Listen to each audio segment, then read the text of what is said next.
ಪ್ರಾಮಾಣಿಕ ಹಾಗೂ ದಕ್ಷ ಅಧಿಕಾರಿ ಮಧುಕರ್ ಶೆಟ್ಟಿಯವರ ಸ್ಮಾರಕ ನಿರ್ಮಿಸಲು ಸಂತೋಷ್ ಹೆಗಡೆಯವರು ಆಗ್ರಹಿಸಿದ್ದಾರೆ. ಸಂತೋಷ್ ಹೆಗಡೆಯವರ ಮಾತಿಗೆ ನನ್ನ ಸಂಪೂರ್ಣ ಬೆಂಬಲವಿದೆ. ಸ್ಮಾರಕ ನಿರ್ಮಿಸುವ ಬಗ್ಗೆ ಸರ್ಕಾರ ಚಿಂತನೆ ನಡೆಸಲಿದೆ ಎಂದು ದಕ್ಷಿಣ ಕನ್ನಡ ಜಿಲ್ಲಾ ಉಸ್ತುವಾರಿ ಸಚಿವ ಯುಟಿ ಖಾದರ್ ಹೇಳಿದರು. ಸಂತೋಷ್ ಹೆಗಡೆ ಅಭಿಪ್ರಾಯ ತಿಳಿಸಿದ್ದಾರೆ. ಅವರ ಅಭಿಪ್ರಾಯಕ್ಕೆ ನಾನು ಕೂಡ ಸಕಾರಾತ್ಮಕವಾಗಿ ನಾನು ಕೂಡ ಇವತ್ತು ನಾನು ಅದನ್ನು ಒಪ್ತೇನೆ. ಆ ಬೇಡಿಕೆ ನಾವು ಸರ್ಕಾರ ಮುಂದೆ ಇಡ್ತೇವೆ. ಸರ್ಕಾರ ತೀರ್ಮಾನ. ಅವರು ಎಡಾಡಿಗೆ ಭೇಟಿ ನೀಡಿ ಐಪಿಎಸ್ ಅಧಿಕಾರಿ ಮಧುಕರ್ ಶೆಟ್ಟಿ ಪಾರ್ಥಿವ ಶರೀರದ ದರ್ಶನ ಮಾಡಿದ ಬಳಿಕ ಸುದ್ದಿಗಾರರ ಪ್ರಶ್ನೆಗೆ ಉತ್ತರಿಸಿದರು.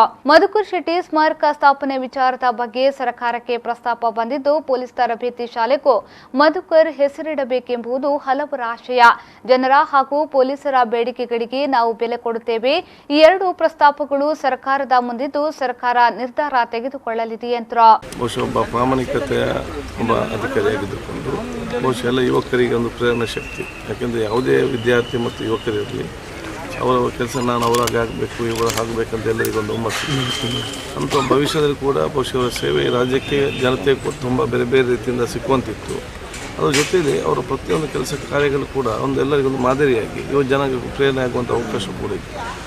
ಇದೆಲ್ಲ ಕೂಡ ನಮ್ಮ ಸರ್ಕಾರ ಇವತ್ತು ರಾಜ್ಯ ಕಳ್ಕೊಂಡಿದ್ದೇವೆ ನಾನು ಹೇಳಲಿಕ್ಕೆ ನಾನು ಬಯಸ್ತೇನೆ.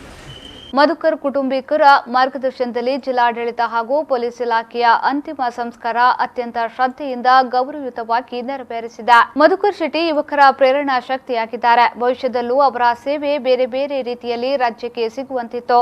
ಅವರ ಪ್ರತಿಯೊಂದು ಕೆಲಸವೂ ನಮಗೆ ಮಾದರಿ. ಓರ್ವ ದಿಟ್ಟ ಅಧಿಕಾರಿಯನ್ನ ಕಳೆದುಕೊಂಡ ನೋವು ನಮ್ಮನ್ನ ಸದಾ ಕಾಡಲಿದೆ ಎಂದರು. 5ನೇ ತರಗತಿಯಿಂದ ಜೊತೆಯಾಗಿ ಓದಿದ್ದೆವು. ನನ್ನ ಮತ್ತು ಅವರಲ್ಲಿ ಬಹಳ ಆತ್ಮೀಯತೆ ಇತ್ತು. ಸಾಂಸ್ಕೃತಿಕ ಕ್ರೀಡಾ ಚಟುವಟಿಕೆಗಳಲ್ಲೂ ಜೊತೆಯಾಗಿ ಸ್ಪರ್ಧಿಸುತ್ತಿದ್ದೆವು ಎಂದು ಯುಟಿ ಖಾದರ್ ಮಧುಕರ್ ಶೆಟ್ಟಿ ಅವರೊಂದಿಗಿನ ಶಾಲಾ ಹಾಗೂ ಕಾಲೇಜು ದಿನಗಳನ್ನು ನೆನೆದು ಭಾವುಕರಾದರು. ನಮ್ಮ 5ನೇ ಕ್ಲಾಸಿಂದ ನಾವು ಜೊತೆಯಾಗಿ ನಮ್ಮ ಕ್ಲಾಸ್ಮೇಟ್ ಆಗಿದ್ದರು.